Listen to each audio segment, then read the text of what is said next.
AP డిక్షనరీలో అభివృద్ధి అనే పదం లేదు. సర్పంచు, ఎంపీటీసీ, జెడ్పీటీసీలు గ్రామాలు వదిలి పారిపోతున్నారు. మోడీ, జగన్ తోడు దొంగలు అంటున్న పంచాయతీ రాజ్ ఛాంబర్ రాష్ట్ర ప్రధాన కార్యదర్శి బీరు ప్రతాప్ రెడ్డితో మా ప్రతినిధి శ్రీరామ్ ఫేస్ టు ఫేస్. ఆ రోజు మహాత్మా గాంధీ కలలుగన్నటువంటి గ్రామీణంలో స్వరాజ్యం అనేటటువంటి నినాదంతో ముందుకొచ్చారు. నిజంగా ఈరోజు గ్రామీణ ప్రాంతాల్లో స్వరాజ్యం అనేటటువంటి నినాదం దాదాపుగా 75 సంవత్సరాల స్వతంత్ర భారతదేశంలో అసలు సర్పంచుల సంబంధించినటువంటి సమస్యలు కావచ్చు, లేదా గ్రామీణ ప్రాంతాలు ఎలా ఉన్నాయనే అంశానికి సంబంధించి మనతో మాట్లాడడానికి పంచాయతీరాజ్ సంబంధించినటువంటి రాష్ట్ర కార్యదర్శి బిర్రు ప్రతాప్ రెడ్డి మనతో ఉన్నారు. సార్ చెప్పండి, ఈరోజు రాష్ట్రంలో సర్పంచులకు సంబంధించి ఎలా ఉందంటారు? గతంలో ఎలా ఉండేది, ఇప్పుడు ఎలా ఉంది? వాస్తవంగా చెప్పాలంటే మహాత్మా గాంధీ గారి ఆత్మ క్షోభిస్తుంటుందండి. ఈ రాష్ట్ర ప్రభుత్వాలు చేసేటువంటి నిర్వాహకం, ఈ ప్రభుత్వాలు తీసుకునేటువంటి నిర్ణయాలు, మహాత్మా గాంధీ గారు గాంధీజీ కలల కన్నా గ్రామ స్వరాజ్యం అనేది ఇక్కడ లేదు. అసలు ఒక పక్క మహాత్మా గాంధీ గారి ఆత్మ క్షోభిస్తుంది, ఇంకొక పక్క అంబేద్కర్ గారి ఆత్మ కూడా క్షోభిస్తుంది. ఎందుకంటే రాజ్యాంగం అనేది లేదు ఇక్కడ. అసలు రాజ్యాంగం అమలుపరిచే విధానం కూడా రాష్ట్ర ప్రభుత్వానికి తెలుసో లేదో నాకైతే తెలియదు, కానీ రాజ్యాంగం అనేది లేదు.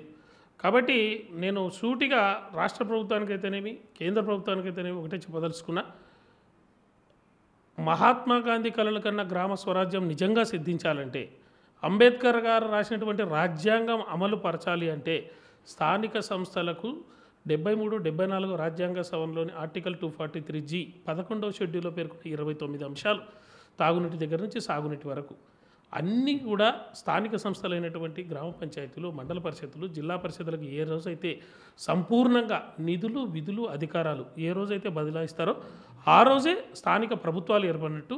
స్థానిక సంస్థలకు అధికారాలు ఏ రోజైతే కల్పిస్తారో, సర్పంచులకు, ఎంపీటీసీలకు, జెడ్పీటీసీలకు, ఎంపీపీలకు, జిల్లా పరిషత్ చైర్మన్లకు ఏ రోజైతే అధికారాలు కల్పిస్తారో ఆ రోజే గ్రామ స్వరాజ్యం సిద్ధించినట్టు, ఆ రోజే మహాత్మా గాంధీ గారి ఆశయం నెరవేరినట్టు. అంటే దాదాపుగా 77 ఇయర్స్ గడుస్తూ ఉన్న గతంలో రాసుకున్నటువంటి రాజ్యాంగంలో 243 అనేటటువంటి అధికరణ ఏదైతే ఉందో అందులో క్లియర్గా ఉన్నాయి. అయితే దేశంలో చూసుకున్నట్లయితే వివిధ రాష్ట్రాల్లో 3 అంచెలు కావచ్చు, లేదా 4 అంచెలు అనేటటువంటి విధానాన్ని అమలు చేస్తూ ఉన్నారు. ఏపీలో ఉన్నప్పటికీ నిజంగా సర్పంచులకు సంబంధించి అధికరణలు ఏవైతే ఉన్నాయో అమలవుతున్నాయంటారా? అంటే ప్రజెంట్గా ఉన్నటువంటి సర్పంచులు ఎవరైతే ఉన్నారో వారికి సంబంధించినటువంటి అధికారాలు ఉన్నాయంట. అసలు ఇంకో విచిత్రమైనటువంటి విషయం ఏంటంటే, ఎవరైతే పార్లమెంట్లో ఈ బిల్లు ప్రవేశపెట్టి స్థానిక సంస్థలు స్థానిక ప్రభుత్వాలుగా ఏర్పడాలని చెప్పి ఈ బిల్లు ఎప్పుడో స్వాతంత్రం వచ్చినప్పుడు కానీ, తర్వాత మహాత్మా గాంధీ ఉన్నప్పుడు తీసుకురాలేదు ఈ బిల్లు తెచ్చింది స్వర్గీయ రాజీవ్ గాంధీ గారు ప్రధానమంత్రిగా ఉన్నప్పుడు. ఆయన ఒక ఆలోచన చేసి స్థానిక సంస్థలను స్థానిక ప్రభుత్వాలుగా గుర్తించాలని, 5 సంవత్సరాలకు ఒకసారి తప్పకుండా ఎన్నికలు జరగాలని చెప్పి 1993-94లో పివి నరసింహరావు గారు ప్రధానమంత్రిగా ఉన్నప్పుడు 73-74 రాజ్యాంగ సవరణ తీసుకురావడం జరిగింది. ఈ 73-74 రాజ్యాంగ సవరణ తీసుకొచ్చిన టైంలో ఇప్పుడున్నటువంటి పాలకులు చాలామంది ఆ పార్లమెంట్లో ఉన్నారు. వాళ్ళకు తెలుసు అసలు ఈ బిల్ అంటే ఏంటిదని. కాకపోతే ఈరోజు పరిస్థితి ఏ విధంగా ఉంటుందంటే, అధికార వికేంద్రీకరణ బదులు అధికార కేంద్రీకృతమైంది.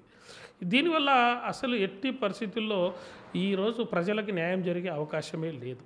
ఎందుకంటే ఈ గ్రామంలో ప్రజలకు ఏం కావాలనేది ఆ గ్రామ sarpanch, ward member, MPTC, ZPTC వాళ్ళు కూర్చొని ఆ గ్రామ సభ ద్వారా మన ఊరికి ఏం కావాలని చెప్పి వాళ్ళు డిసైడ్ చేసుకుంటారు. కానీ ఎక్కడో విజయవాడలో ఉన్నటువంటి ముఖ్యమంత్రికి, ఎక్కడో ఢిల్లీలో ఉన్నటువంటి ప్రధానమంత్రికి మన గ్రామ సమస్యల మీద ఏం తెలుస్తుంది?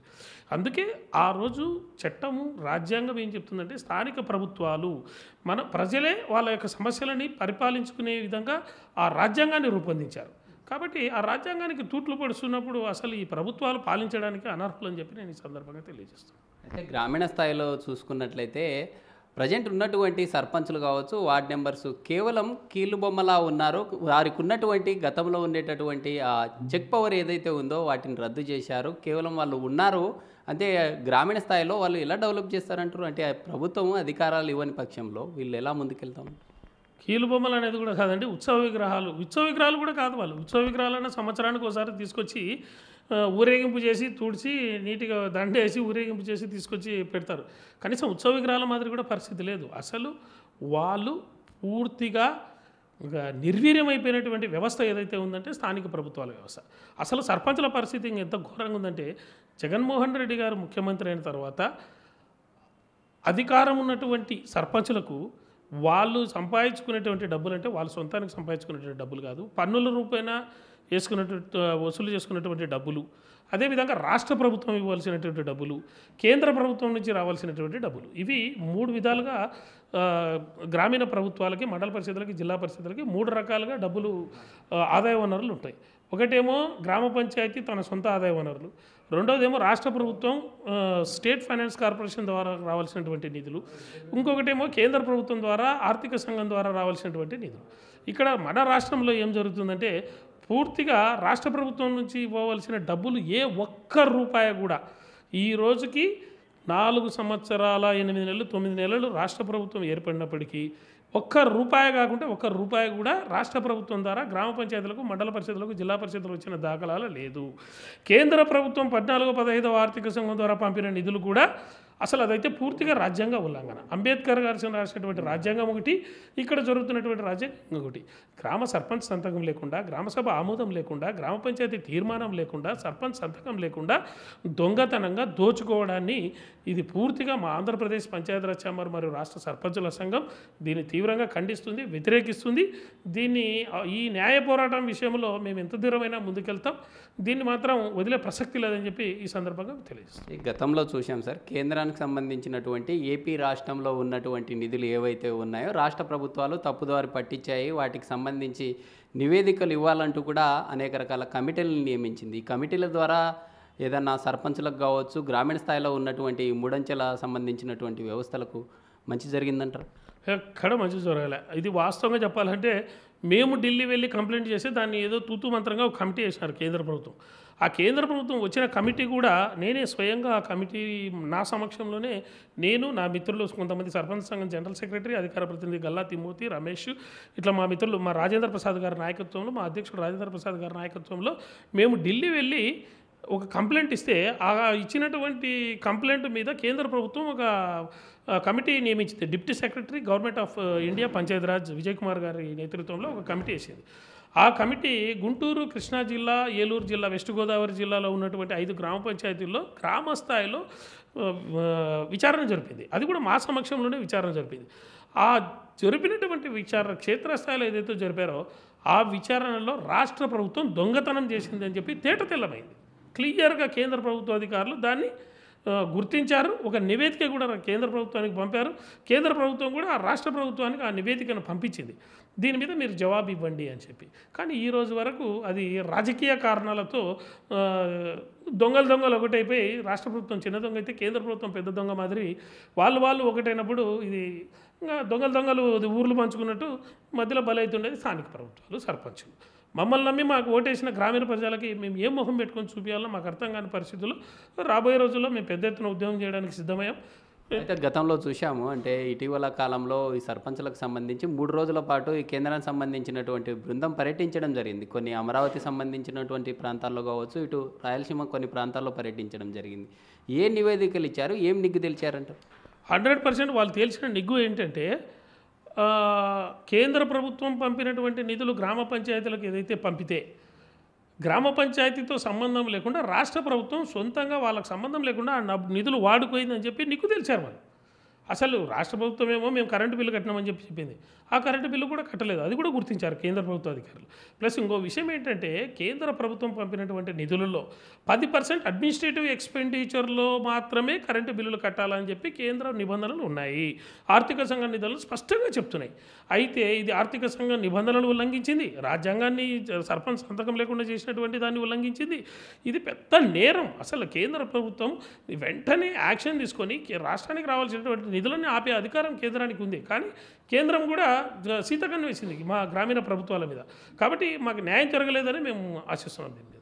అయితే గతంలో నుంచి కూడా మీరు ఆందోళన కార్యక్రమాలు చేస్తూ ఉన్నారు. సొంత వైసీపీ పార్టీలో ఉన్నటువంటి గ్రామ సర్పంచ్ కావచ్చు, ఎంపీపీలు, జెడ్పీటీసీలు అందరు కూడా అసంతృప్తిగా ఉన్నారు. రిజైన్ చేసి బయటకు వచ్చినటువంటి సందర్భాలను కూడా చూసాం. ఇటీవల మన కర్నూలు జిల్లాలో సంబంధించినటువంటి సొంత పార్టీ వాళ్ళు కూడా బయటికి వస్తూ ఉన్నారు. ఎలా ఉంటుందంటారు? రాష్ట్రంలో 12,918 మంది గ్రామ పంచాయతీ సర్పంచులు ఎవరైతే ఉన్నారో, దాదాపు 13,000 మంది ఎంపీటీసీలు ఎవరైతే ఉన్నారో అందరూ కూడా ప్రభుత్వం మీద పూర్తిగా అసంతృప్తిగా ఉన్నారు, వ్యతిరేకతతో ఉన్నారు. ఎప్పుడు ఈ రాష్ట్ర ప్రభుత్వం దిగిపోతుందా అని ఎదురు చూస్తున్నారు. వాళ్ళు ఎన్నికల కోసం తెచ్చినటువంటి అప్పులు, గ్రామ అభివృద్ధి కోసం చేసినటువంటి అప్పులకి వడ్డీలు కట్టుకోలేక, భార్య పిల్లల్ని సాక్కోలేక, మమ్మల్ని నమ్మి మాకు ఓటేసిన గ్రామీణ ప్రజలకు మొహాలు చూపించుకోలేక, ఊర్లిడిసి వెళ్ళిపోయి అప్పులు కట్టలేక ఆత్మహత్యలు చేసుకున్న చరిత్ర కూడా దండిగా ఉంది.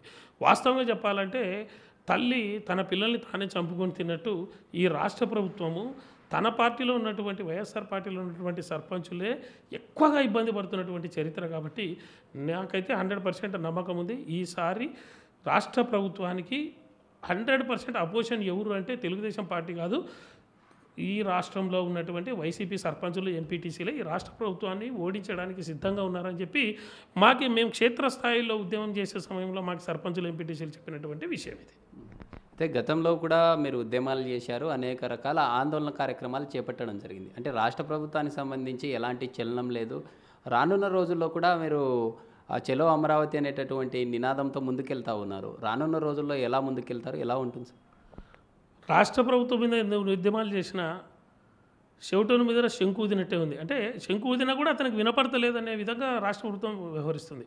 ఇప్పుడు ఒక గ్రామ సర్పంచు, గ్రామాధినేత ఊరిలో భిక్షమెత్తుకొని ఊర్ల దగ్గరికి వెళ్ళి వాళ్ళని నమ్మి ఓటేసిన గ్రామీణ ప్రజల దగ్గరికి వెళ్ళి, అయ్యా రాష్ట్ర ప్రభుత్వం నా డబ్బులని దొంగతనం చేసింది, మీరైనా మన గ్రామ అభివృద్ధికి సహకరించండి అని భిక్షమెత్తుకున్నటువంటి చరిత్ర భారతదేశ చరిత్రలో ఏ రాష్ట్ర ప్రభుత్వం చవి చూడనటువంటి నిరసనని ఈ రాష్ట్ర ప్రభుత్వం చవి చూసింది.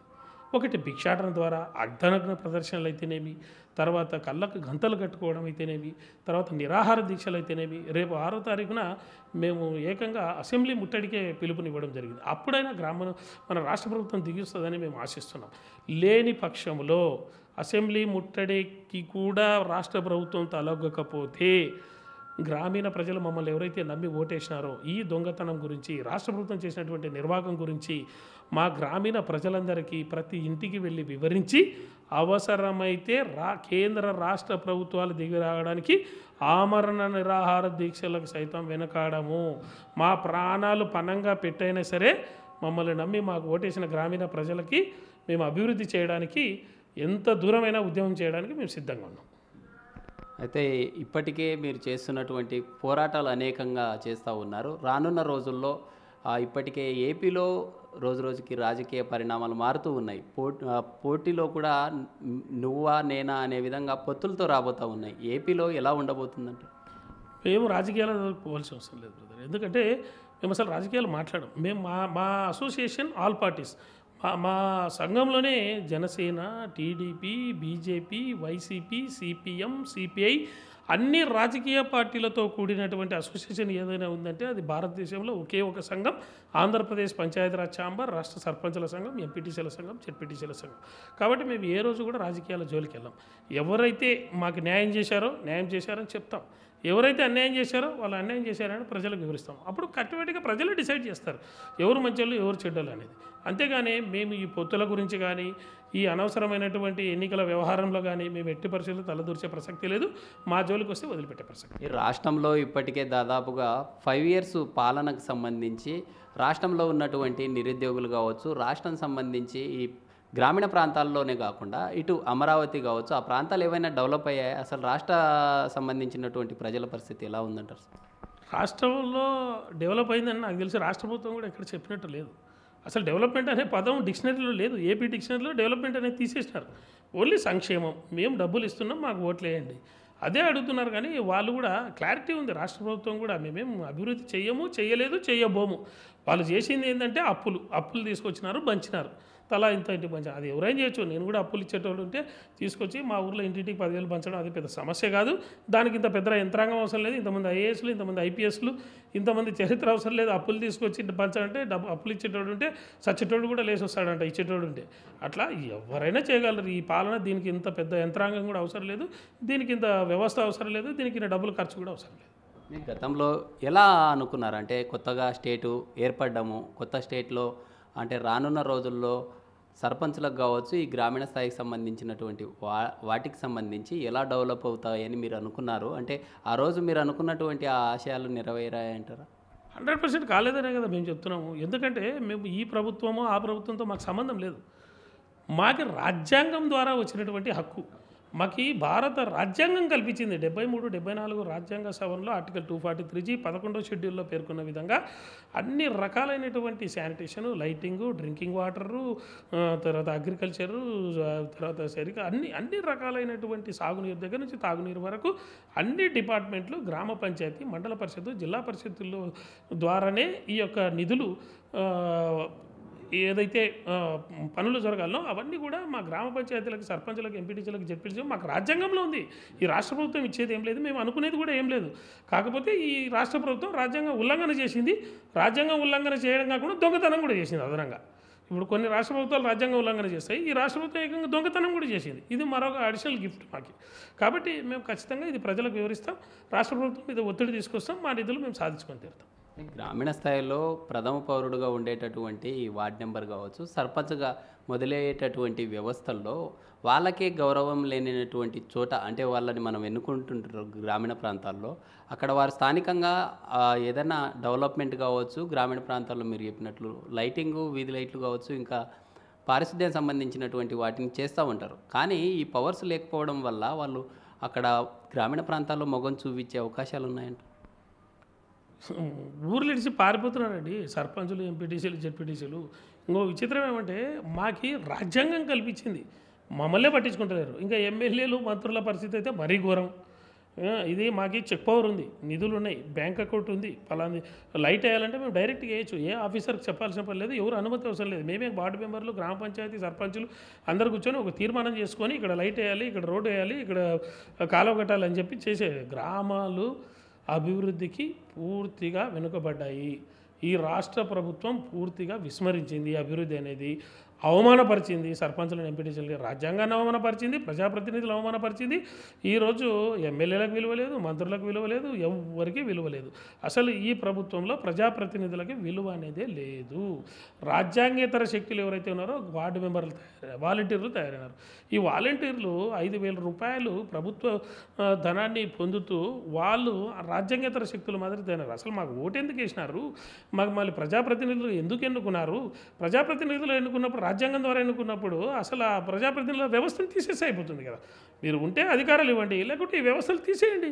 మీ చేతనైతే డిక్లేర్ చేయండి, మేము సర్పంచులు, ఎంపీటీసీలు, జెడ్పీటీసీల వ్యవస్థ తీసేస్తాం, గ్రామ పంచాయతీ, మండల పరిషత్, జిల్లా పరిషత్ అవసరం లేదని చెప్పి ఈ వ్యవస్థను తీసేయమని మేము డిమాండ్ చేస్తున్నాం. ఉంటే అధికారాలు ఇవ్వండి. మహాత్మా గాంధీ ఆ రోజు కలలు కన్నటువంటి గ్రామీణ ప్రాంతాలే పట్టు కొమ్మలు అన్నటువంటి కళలు నేటికి నెరవేరడం లేదు. అంటే నెరవేరడానికి ఇంకా సంవత్సరాలు గడుస్తూ ఉన్నాయి కానీ ముందుకెళ్తూ ఉన్నాయి. ఎందుకు ఇలా డిలే అవుతుందంటారు? ఆ రోజు కన్నటువంటి కళలు ఎందుకు నెరవేరట్లేదు? రాజకీయ స్వార్థం అండి, ఏం లేదు దీంట్లోన. హ్యాపీగా గ్రామ పంచాయతీలకి కేంద్రం నుంచి, రాష్ట్రం నుంచి రావాల్సినటువంటి నిధులు ఏవైతే ఉన్నాయో గ్రామ పంచాయతీలకు, మండల పరిషత్తులకు, జిల్లా పరిషత్తులకు ఇడిచిపెడితే ఒక సంవత్సరంలో మహాత్మా గాంధీ కలలు కన్నా గ్రామ స్వరాజ్యం సిద్ధిస్తుంది. దీంట్లోనే ఎవరి పాత్ర వాళ్ళది. సర్పంచ్ పాత్ర సర్పంచ్ది, ఎంపీటీసీ పాత్ర ఎంపీటీసీ, జెడ్పీటీసీ పాత్ర జెడ్పీటీసీ, ఎమ్మెల్యే పాత్ర ఎమ్మెల్యే, ముఖ్యమంత్రి పాత్ర ముఖ్యమంత్రి, మంత్రి పాత్ర మంత్రి, ప్రధానమంత్రి పాత్ర, ఎంపీ పాత్ర, ఎవరి పాత్ర వాళ్ళు పోషిస్తే హ్యాపీగా గ్రామ స్వరాజ్యం సిద్ధిస్తుంది. అది రాజ్యాంగంలో ఉంది. కానీ ఈడ ఏం జరుగుతుందంటే ఓవర్లాపింగ్ జరుగుతుంది. సర్పంచులకు పని ముఖ్యమంత్రి చేస్తున్నాడు, ఎంపీటీసీల పని ముఖ్యమంత్రి చేస్తున్నాడు, జెడ్పీటీసీల పని ముఖ్యమంత్రి చేస్తున్నాడు, జెడ్పీ చైర్మన్ పని ముఖ్యమంత్రి చేస్తున్నాడు, ఎమ్మెల్యే పని మంత్రుల పనులు కూడా ముఖ్యమంత్రి చేస్తున్నాడు. కాబట్టి ఇది గ్రామ స్వరాజ్యం సిద్ధించే అవకాశమే లేదు.